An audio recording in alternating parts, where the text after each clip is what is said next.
kasih Kang Ali, Kang Rusnan yang sudah menyempatkan waktunya. Sebetulnya saya mengundang kalian itu untuk menjadi salah satu tugas mata kuliah Al-Islam Muhammadiyah, yaitu tugas ulangan akhir semester. Nah ini sebetulnya saya mengundang kalian berdua itu tentunya ada maksud dan tujuan. Nah, gimana nih menurut kalian sih? Apa sih menurut kalian pandangan kalian, perspektif kalian terhadap wanita yang hijab namun pakaiannya itu tidak mencerminkan nilai Islam? Karena pada hari ini di TikTok itu sangat banyak pakaiannya yang ketat, kemudian sampai kelihatan istilahnya auratnya kelihatan, ininya lah dadanya dan lain-lain. Nah, sehingga kalau menurut perspektif saya menganggap bahasanya ini tidak bisa, ini kenapa nggak sekalian aja buka kerudung gitu, buka hijab? Karena entah ya apakah dalam pandangan Islam modern itu bisa dibenarkan tidak? Siapa yang menjawab dulu lagi? Menurut perspektif siapa dulu? Boleh silakan. Silakan kalau itu. Ya, misalnya kalau menurut saya sendiri itu dari perspektif Alif itu dari pandangan Islam modern, tentu hal tersebut tidak bisa menjadi suatu kebenaran, karena jika kita sudah melihat dari histori perkembangan kita belajar juga bahwasanya orang-orang atau perempuan yang memakai hijab tetapi tidak sesuai dengan landasan Islamnya atau masih ada kurangnya pembenaran dalam hal tersebut, itu merupakan salah satu indikator terjadinya keresahan zaman. Keresahan zaman ini tuh salah satunya itu memunculkan narasi bahwasanya seperti apa yang ditakutkan oleh Nabi Muhammad SAW pada dahulu kala itu terjadi pada zaman yang sudah serba modern dan digital saat ini gitu. Pada saat zaman kita benar-benar mengenal banyaknya fashion yang menyimpang terhadap dunia Islam. Berarti dengan tapi ini kontennya tidak mendiskriminasi ya. Kita hanya bukan diskriminasi ya. Tapi ini kita hanya memandang gimana nih dalam perspektif Islam gitu ya. Apalagi terutama dalam perspektif Islam modern, bagaimana sih? Berarti kalau kita tadi melihat itu argumentasinya Kang Ali sampaikan, sebetulnya hal itu dapat merusak citra Islam secara tidak langsung. Betul.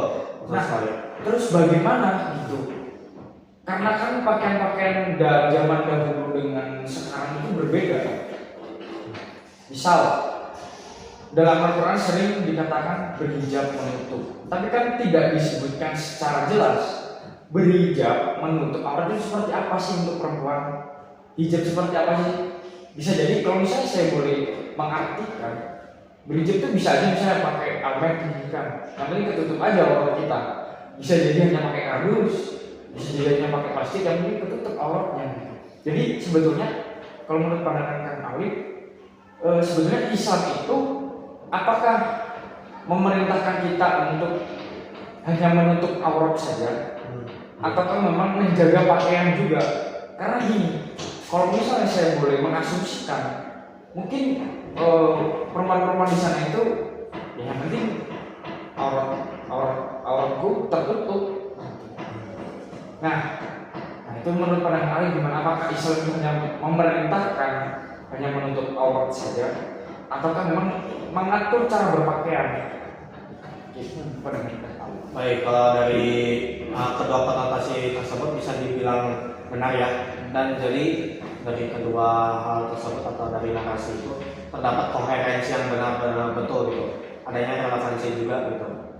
Jadi memang saling berkaitan dan harus mengedepankan bahwasanya fashion dalam Islam terutama pada perempuan itu mengedepankan adaptabilitas.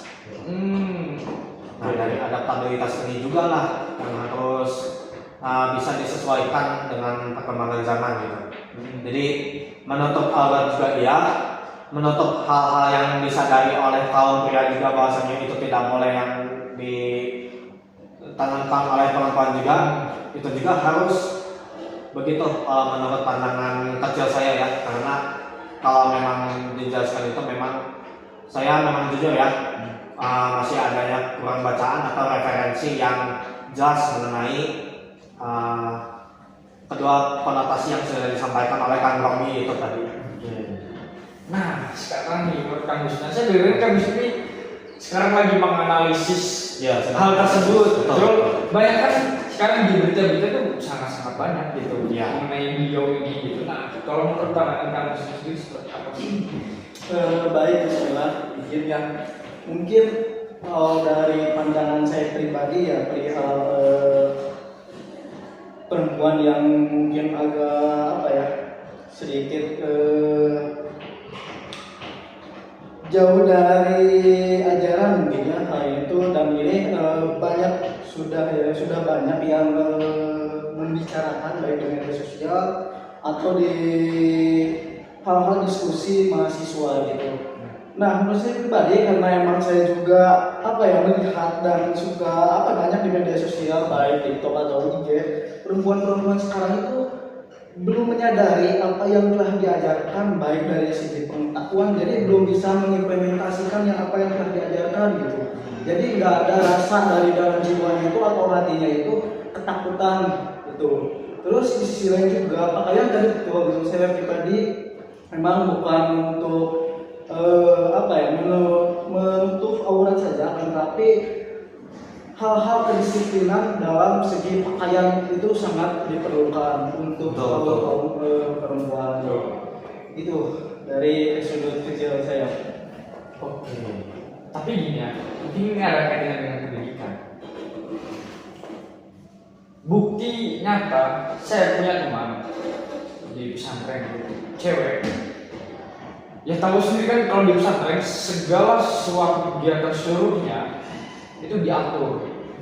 Tapi ketika setelah keluar pesantren setelah lulus, pakainya sudah mulai menampakkan sudah tidak memperlihatkan bahwa dia adalah lulusan pesantren. Nah, sekarang gini, apakah hal tersebut atau pendidikan pesantren itu sangat mempengaruhi dari entah cara berpakaian, cara berpikir, cara sudut pandang mantan santri itu?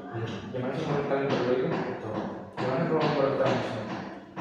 Kalau menurut saya pribadi itu mungkin di sisi lain juga akan mempengaruhi apa yang telah diajarkan di pesantren, akan tetapi dengan perkembangannya zaman atau teknologi ini itu akan mempengaruhi juga yang pada intinya bagaimana kalau misalkan mau si perempuan tersebut tetap dalam zona nyaman, itu bisa menyesuaikan dengan zamannya dan juga bisa menyadari bahwa hal-hal yang telah dilanggar itu adalah hal-hal yang akan menjerumuskan dia ke dalam dosa gitu.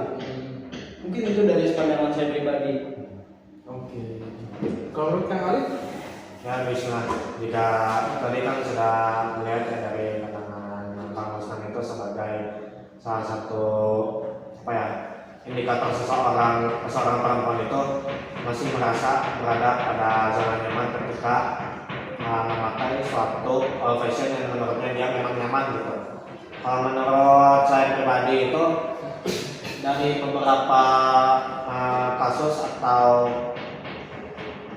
adanya muncul tabiat dari perempuannya itu bahwasanya dia memiliki statement atau pernyataan bahwa dia tuh saya ini adalah lulusan pesantren, maka ketika saya keluar saya sudah tidak memegang status tersebut dan saya bisa melakukan apa saja selagi tidak melanggar norma yang ada. Tetapi di sebalik itu juga ada beberapa atau kasus ini, ketika beberapa kasus ini diangkat dari sudut pandang beberapa perempuan tersebut, mereka justru ada beberapa dari mereka melanggar dan tidak memenuhi syarat atau ketentuan syariat Islam dalam berpakaian.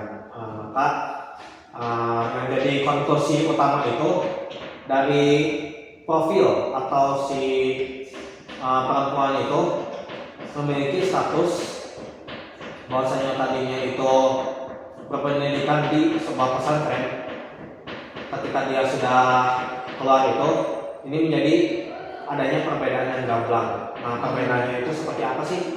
Perbedaannya itu muncul ketika di semasa atau sewaktu-waktu dia menempuh pendidikan di pesantren itu, sesungguhnya dia tidak mendapatkan esensi yang utama dalam berpendidikan, yaitu tahu menahu dan mengimplementasikannya. Tetapi kebanyakan di sistem pendidikan di pesantren di negeri kita ini bahwasanya masih mengedepankan istilah yang seringkali dipermainkan oleh media, seperti istilah feodalisme, istilah ketakutan untuk tersendiri, istilah tidak adanya esensi pendidikan yang krusial. Maka dari itu adanya beberapa individu, terutama dari perempuan itu, bisa-bisanya melanggar syariat Islam karena sudah terlepas dari status pesantrennya itu, karena dia merasa tidak adanya ketakutan di luar jaringan status pesantren tersebut. Begitu. Berarti kalau misalnya kita bisa katakan berarti pesantren gagal menjadi dia, ataukah memang pesantren sudah mengusahakan, cuman dia memangnya gagal aja dalam memahami pendidikan pesantren. Betul. Betul seperti itu? Betul seperti itu. Kalau untuk mengenai pesantren, Saya kira dalam pendidikan pesantren saya pribadi bukan gagal ya, karena emang tadi balik lagi ini menyesuaikan dengan perkembangan zaman teknologi yang serba sangat cepat untuk terpengaruh. Nah, di sisi lain mungkin saya tidak akan merujuk menyalahkan terhadap pendidikan pesantren ya, karena hal-hal yang sudah diajarkan dalam pesantren itu mungkin baik-baik semua, akan tapi bagaimana pribadinya itu secara memahami dan menyadari hal materi-materi atau pengetahuan yang sudah diajarkan. Nah, hal tersebut mungkin belum disadari, belum bisa dipahami secara sempurna, dan juga belum bisa mengimplementasikan di lapangannya gitu, sehingga hal-hal kayak pakaian tadi itu hal-hal yang diwajarkan oleh mereka. Nah, hal tersebut belum disadari, itu mungkin saya pribadi. oke. Terima kasih. Berarti kalau saya menyimpulkan bahwa tapi tentunya ini ya, sekali lagi disclaimer, ini bukan konten diskriminasi. Betul. Tapi kita hanya ingin memandang gitu, gimana sih dan kenapa dan apakah boleh dan apakah salah atau tidak ketika perempuan memakai hijab, namun berpakaiannya ketat sehingga membentuk lekuk-lekuk tubuhnya. Tentunya kalau misalnya saya itu berpandangan, wah ini kenapa nggak sekalian aja gitu, lepas hijab gitu. Nah, tadi terjawab ya bahwa harus menyesuaikan dengan teknologi, namun kerap kali kita itu malah terlena dengan teknologi, bukan memanfaatkan gitu. Betul. Banyak narasi-narasi mengatakan manfaatkan teknologi, tapi bukan kita yang manfaatkan teknologi, justru kita yang terbawa arus oleh teknologi gitu. Makanya masyarakat itu sudah ya ada kecemasan tersendiri gitu, maksudnya itu yang membuat mahasiswa pada hari itu cemas, maksudnya ini gimana nih teknologi gitu kan, dan lain-lain lah. Mungkin itu saja. Sebenarnya terima kasih Ya, terima kasih sama-sama. mungkin itu saja, kurang lebih mohon maaf. Syukran.